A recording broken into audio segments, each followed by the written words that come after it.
राज्यात सध्या बीड हे प्रकरण गाजताना दिसत आहे. संतोष देशमुख यांची अपहरण करून हत्या करण्यात आली. त्या हत्येला अद्याप 20 दिवस उलटले आहेत. त्या प्रकरणातील मुख्य आरोपी अद्याप फरार आहे. तसेच त्या व्यतिरिक्त खंडणीचा ज्यांच्यावर गुन्हा दाखल झालाय धनंजय मुंडे यांचे निकटवर्तीय वाल्मिक कराड हे देखील फरार आहेत. अद्याप पोलिसांना ते सापडले नाहीत. सीआयडी पथक बीडमध्ये दाखल झालं आहे. त्याबद्दल चौकशी सुद्धा होत आहे. पण तत्पूर्वी आज बीडमध्ये सर्वपक्षीय मोर्चा आयोजित केलेला आहे. हा मूक मोर्चा आहे. संतोष देशमुख यांच्या कुटुंबियांना न्याय मिळण्यासाठी तसेच त्यांच्या मारेकऱ्यांना लवकर पकडण्यासाठी आणि त्यांना फाशीची शिक्षा व्हावी या मागणीसाठी बीडमध्ये आज मोर्चा आयोजित केला आहे. या मोर्चाचं आयोजन ज्यांनी केलंय ते शरद पवारांचे आमदार संदीप क्षीरसागर आपल्या सोबत आहेत. आज मोर्चाचं आयोजन केलंय तुम्ही, काय तुमचं म्हणणं आहे यावर? सर्वात प्रथम की ह्या मोर्चाचं आयोजन सर्व पक्षाच्या लोकांनी, सर्व संघटनेने केलेलं आहे. म्हणून ह्याच्यामध्ये कुणाचं गटाचं पक्षाचा विषय नाही. सर्वजण एक माणुसकीच्या नात्याने सर्वजण जमले आणि या मोर्चाचं आयोजन केलं. आणि आज तुम्ही बघताल की सर्व जाती धर्मातले लोक आज या मोर्चाच्या ह्याच्यामध्ये, आणि संख्या पण तुम्हाला दिसून येईल.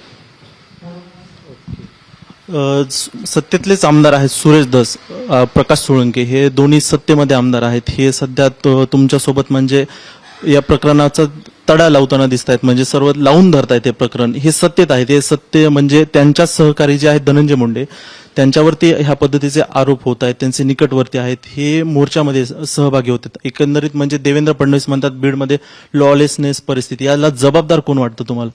नाही, ह्याला जबाबदार ज्या पद्धतीने सर्वच तुम्ही बघितलं, तुम्ही ज्यांची सर्वांची नावं घेतली की सर्वच पक्षाचे लोक बोलतात. आणि गेल्या 2-3 वर्षापासून या जिल्ह्यामध्ये आमचा जिल्हा एकदम पुरोगामी विचाराचा जिल्हा आहे. त्याचे उदाहरण म्हणजे तुम्ही जाती समाजाचं जर म्हणलं तर मी सोयाच्या टाचणी एवढा समाज आहे आणि लोकांनी मला 2दा इथं निवडून दिलेलं आहे.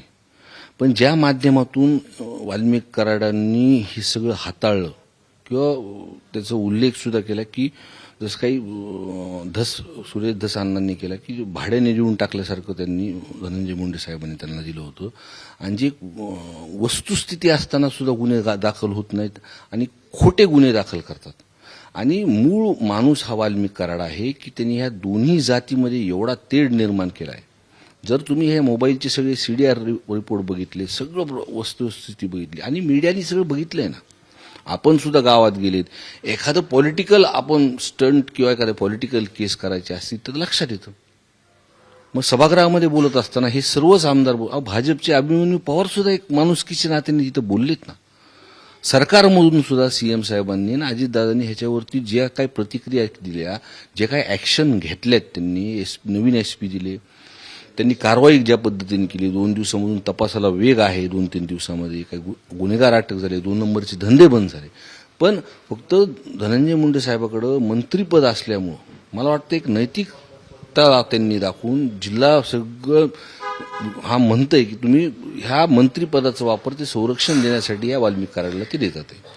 काल सुरेश धस पण असं मुंबई तकला बोलताना म्हणले 3 तासामध्ये समजा धनंजय मुंडेंनी फोन केला वाल्मिक कराडांना, सांगितलं की 3 तासात ते सरेंडर होऊ शकतात. वाल्मिक कराडांना म्हणजे धनंजय मुंडे वाल्मिक कराडांना पाठीशी घालतात असं वाटतं? नाही, हे बरोबर आहे. एकीकडं तुम्ही त्यांचं जर स्टेटमेंट जर बघितलं तर ते म्हणले की माझ्या निकटवर्ती आहेत. मग तपासाला का घाबरतात ते? मग तुम्ही फास्ट ट्रॅकवरती करणार आहेत म्हणलं. सगळ्यांनी, सरकारने जाहीर केलं, तुम्ही सुद्धा जाहीर केलं की जे काही दोषी असतील की त्यांना फाशीवर चढवा. मग तुम्ही त्यांना सरेंडर का करत नाहीत? मग तुम्ही घाबरतात कशामुळे? काय कारण आहे? हा प्रश्न माझा नाही, जिल्ह्यातल्या लोकांचा प्रश्न आहे हा, आणि त्या कुटुंबाला प्रश्न आहे हा. आता बीडमध्ये जर आपण बघितलं तर सामाजिक कार्यकर्ते आहेत अंजली दमानिया, ह्या मागील 2-3 दिवसांपासून ज्या पद्धतीने ट्विट करतायत, विविध फोटो पोस्ट करतायत, त्यामध्ये बंदूक हातात घेतलेले परळीतले काही नेते आहेत, कार्यकर्ते आहेत, तसेच तुमचे देखील काही फोटो त्यांनी पोस्ट केले. त्या संदर्भात एक चर्चा आहे बीडमध्ये बंदूकराज, तर त्यावर तुम्हाला काय वाटतं? हे बघा, लायसन्स बीडमध्ये प्रमाण जास्त आहे, ते सुद्धा कलेक्टर साहेबांनी तपासून घ्यावं. आणि परळीचा विषय जो आहे तो सत्य आहे. त्यांनी माझ्याबद्दल बोललं तर मला असं वाटतं की एक कुस्तीचा कार्यक्रम आपल्याकडे, कुस्ती तुम्ही सुद्धा आमच्या भागातलेत, आणि कुस्तीच्या कार्यक्रमामध्ये ते शहरी भागात राहतात, त्यांना एकदा मी घेऊन जाईल त्या कुस्तीच्या कार्यक्रमामध्ये आवाज करायची पद्धत असते. ते जुन्या बंदुकी असतात, ते लायसन्स होल्डर असतात. ती बघण्यासाठी हातात घेतली आणि तो कुस्तीच्या फडामधला फोटो येतो. तसेच कालपासून जर सोशल मीडियावर जर आपण पाहिलं ट्विटरवरती मोस्टली तुमचा एक फोटो अजित पवारांचे पक्षाचे काही कार्यकर्ते असतील तो एक व्हायरल करतायत, तर त्या फोटोवर तुम्हाला काय बोलायचं आहे? कोणचा फोटो आहे तो? मी काल ट्विटरवर स्क्रोल करताना बघितलं, बोला, स्पष्ट बोला, मला बोलायचं. त्यात तुमचा एक हॉटेलमधला असं बसलेला एक फोटो आहे, तो त्या फोटोवरची सध्या हेच का तुम्हाला एक मुलीसोबतचा माझा फोटो हा इलेक्शनमध्ये व्हायरल झालेला आहे. त्या संदर्भातलं तो फोर्ज केलेला फोटो आहे. मी केस सुद्धा दाखल केलेली आहे. जे काही नवीन ॲप आलेत, तुम्हाला 2 मिनिटात तुमचा फोटो बनवून देऊ का मी? तिचा तपास सुद्धा मी एसपी साहेबांना भेटल्यानंतर केला आहे. पण आजचा विषय, ह्या विषयावरती उलट मला बोलायचं होतं.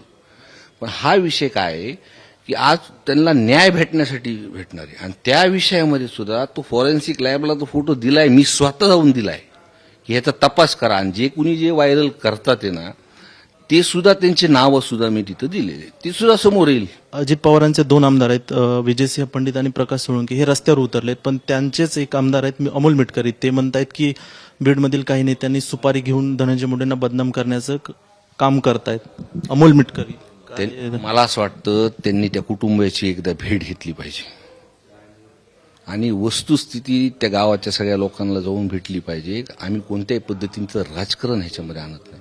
त्यांच्या जेव्हा कुटुंबाला तुम्ही बोलताल ना, त्या दिदीला तुम्ही जर तिथं ऐकलं तर त्यांच्या सुद्धा डोळ्यात पाणी येईल. राजकारण आम्ही करतोय का समोरचे लोक करतात ते हे सुद्धा त्यांच्या लक्षात येईल. एकंदरीत आता थोड्या वेळातच बीडमध्ये सर्वपक्षीय हा मोर्चा निघणार आहे. साठे चौकातून शिवाजी महाराज पुतळा, त्यानंतर कलेक्टर ऑफिसमध्ये निवेदन देण्यात येणार आहे आणि त्यानंतर काही प्रसंगी एक भाषणं सुद्धा बोलण्याची शक्यता आहे मीडियामध्ये. माझा सहकारी योगेश काशीसह व्हिडिओ जर्नलिस्ट मंदार चव्हाणसह मी स्वानंद बिक्कड, बीड, मुंबई तक.